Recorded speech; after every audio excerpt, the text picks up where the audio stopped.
Jones, Indiana Jones, Indiana. It's a podcast about Indiana Jones.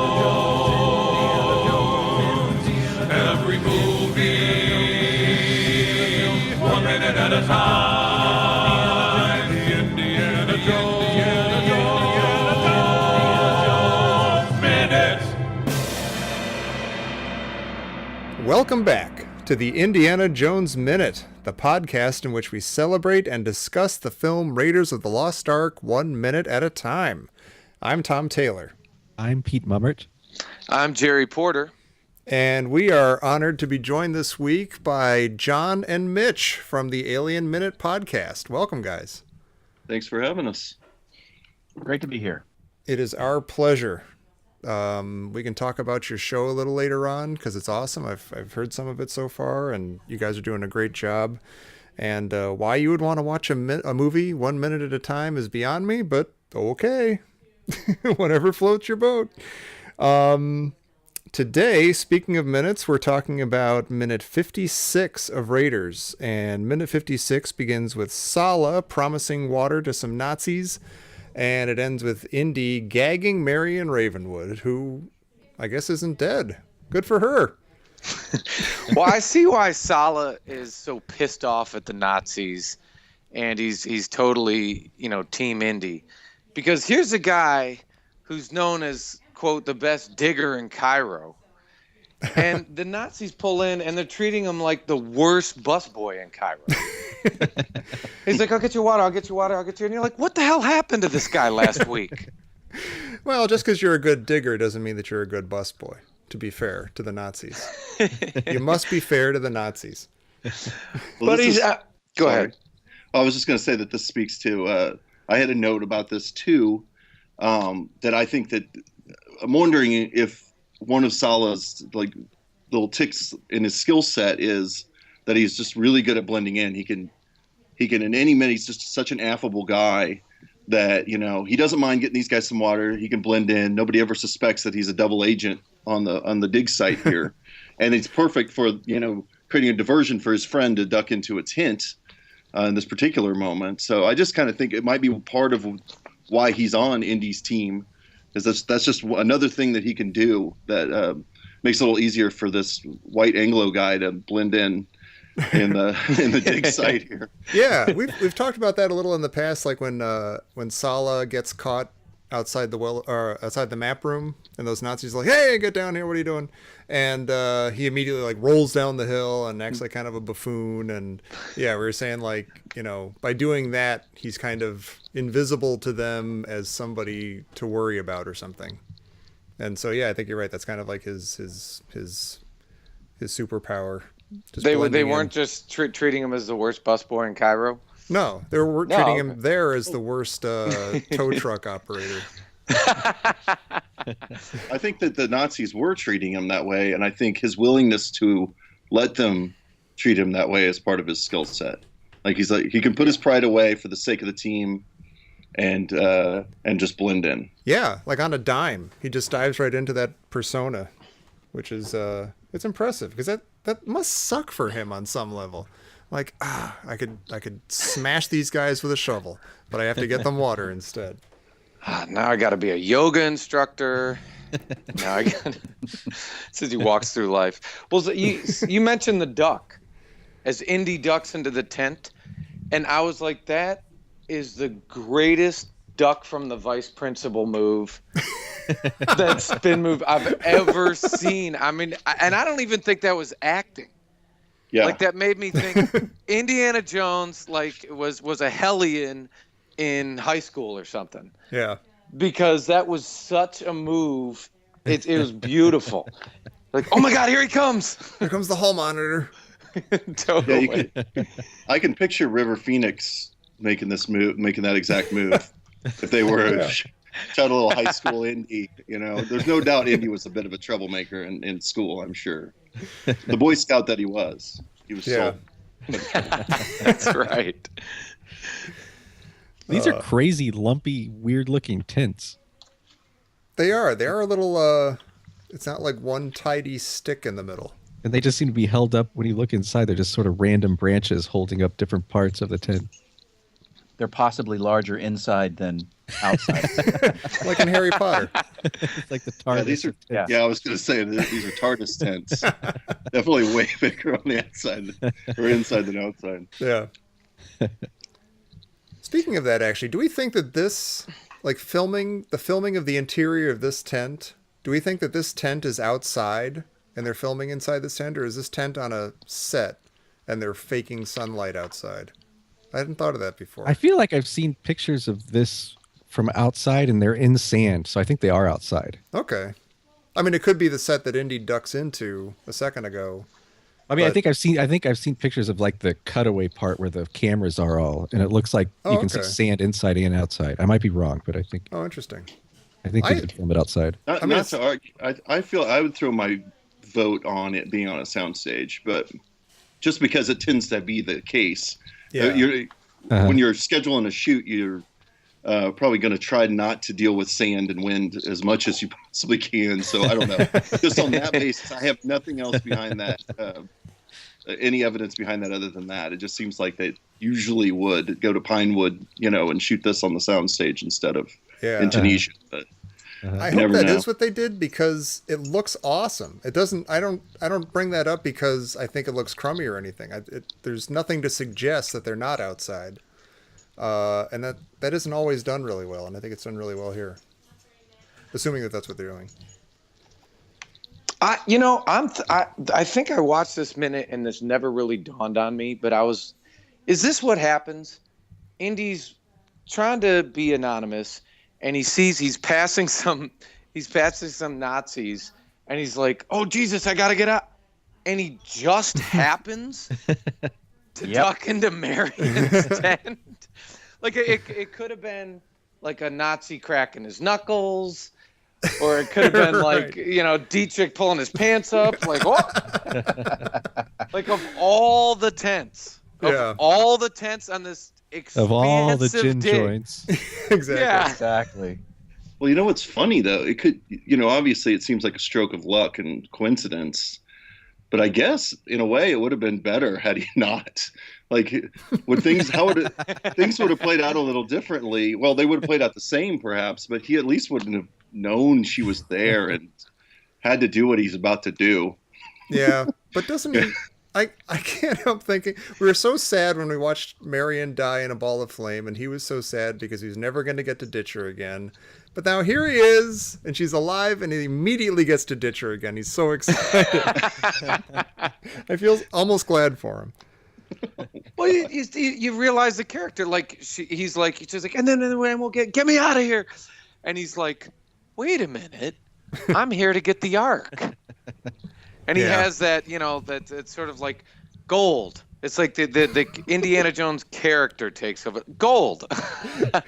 forget this woman I love and have hosed, many times. Gold. Yeah, his eyes just turn into gold bars. Yeah. Every time he's like the Ark. Well, Hey, he ducks his knife down, his little Boy Scout pocket knife. Right. I know that moment where he pauses and all of the decision making and acting goes into how he closes that knife. That's the moment. It's like when in 1941 when Hollis P. Wood almost shows him where Hollywood is, and he has that moment where he brings his Slim Pickens, he brings his finger up, and you see it all happen. It's Spielberg showing how people think. and I think what's going through his head here as he's closing that knife, I think I'll have a lot more to say about it in the next minute, because I think what he's thinking sort of comes out in the next minute. Mm-hmm. But I think there's very specific psychological issues going on with this guy. So, but I'm going to save it because he really illustrates it better in the next minute. I do think this is a huge moment for character. It really does tell us what he values most, and he's a flawed character, and he's going through this character crucible where, he's kind of making a lot of bad choices, and eventually, I think he's going to come to realize something that's bigger than himself. But that's part of his. I think that's part of his journey. Yeah. Well, and- it's a dark choice. He's literally betting Marion's life on getting the Ark. yeah. Yeah. Yeah. I mean, maybe he knows something about Belloc. Like, he'd never hurt a woman or something, but yeah, it's still, he's like leaving her with his arch nemesis knowingly, and it's like, because we saw, we talked about this in Nepal. Like, okay, he made a huge mistake 10 years ago or whenever that was.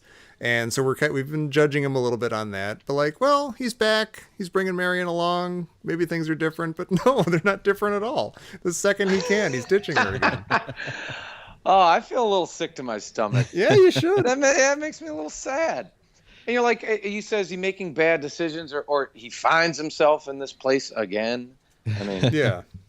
Well, there's some dialogue that they actually cut here. It was in the third draft of the script. And Marion says, the Frenchman's got the hots for me. I've been playing that along. Ugh. And Indy responds, they haven't hurt you in the last 24 hours. They aren't going to start now. I'll be back to get you in no time. That's archaeologist math. Oh my gosh. Well, you notice that line about they must have switched the baskets. We don't see anybody say that, and I kind of wonder if that's not an 80-yard line, you know? Oh, He says, "Are you hurt?" And we see him say that, but it's a little shaky, I think. Yeah, and I have no idea what switching the baskets mean. What does that mean? What is switch where, how, why? Why would that be a logical conclusion to come to? Whatever. They just needed us to understand like one little bit of information as to what could have possibly happened. I can barely contain my anger.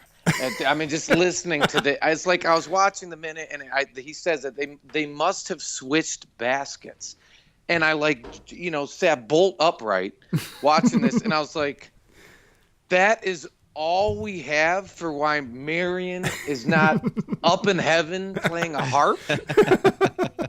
Like, she's dead. Yeah, she's dead, like an enormous explosion. And they must have switched baskets, and she doesn't even say like, "Yeah." Duh. Yeah. No. What is the story they're trying to tell here? Like, let's just say that this is what happened. This basket switching happened. So the story is, I'm trying to remember back. Indy's chasing them. They're taking her to a truck somewhere out of sight.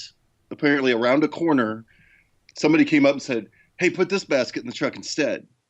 That'll throw him off. That'll really throw him. That'll gum up the works for him, right? Yeah. So, is that what they're saying? Because also try really hard to defend this truck with the fake basket in it, and die defending this empty basket. They all died for an empty basket. Yeah. You know, that's pretty crazy. So when Belloc comes into the bar, and Indy says, "Let's go see him together," right? Pulls the gun on him. Does Belloc already know that Marion's alive? Wow. I assume so, yeah. He's the one who said, "Hey, switch the baskets." Hey, put that basket in my car. I'll take it to my tent. And before that, he said, "Hey, go out into Cairo and see if you can find a girl. I need a girl. Bring her to me." Yeah. You know how this whole dick thing works. It's part of my per diem. Yeah, well, if he had any inkling that she quote unquote belonged to Indy, he's going to try to take her. Like, that's going to be his goal. So if he knew anything about Marion, that was probably in his design from the first moment. There's nothing he has that he won't take from him. So, right. Well, Indy that was a big part of his plan. Indy needs a alter ego like Spider-Man or somebody, because Spider-Man, doesn't let people know that he's Peter Parker. So if he has a girlfriend, they don't get attacked and stuff. Indy just needs to call himself something else when he's wearing glasses and a suit. And then if he has a girlfriend, Belloc's not going to know about it. So, Tom, are you implying that Indy dumping all of the women that he dumps on a regular basis in his life is really just for their own good?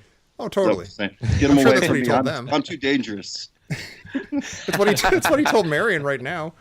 You'll be fine. Don't worry, you'll be fine. Yeah. It probably is worse to be with him at this point in time. This is going to work out great for me. I can't get birthed from this moment. Like, I can't. I mean, we can continue, and I know, I guess we have to, but I can't get beyond that line. They must have switched baskets. Well, I think we've explained it pretty thoroughly. We also don't know that that's what happens. That's just the explanation that Indy's mind runs to when he sees her. And Marion true. doesn't even say no, do you asshole? They didn't, you know, I've had to fight my way out and then hide in another basket, and then they caught that basket because that Right. damn monkey is still alive. Where is that monkey? I want to get my hands But on him. he's been chasing me all around the whole town.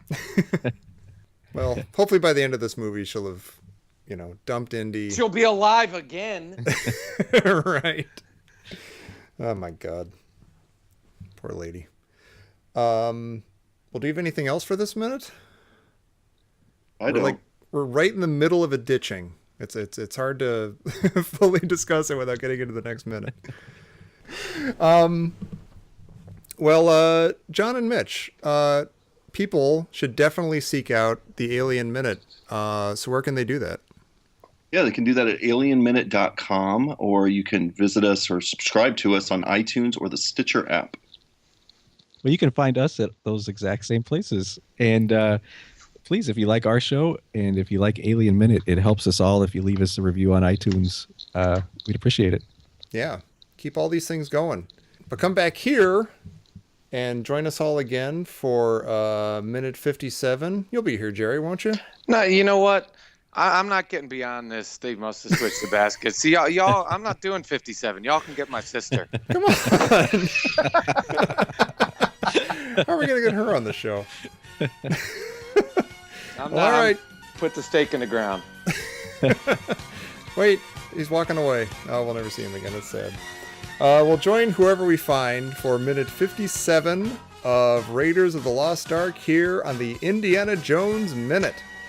Oh, wait, I get it. They switched the baskets.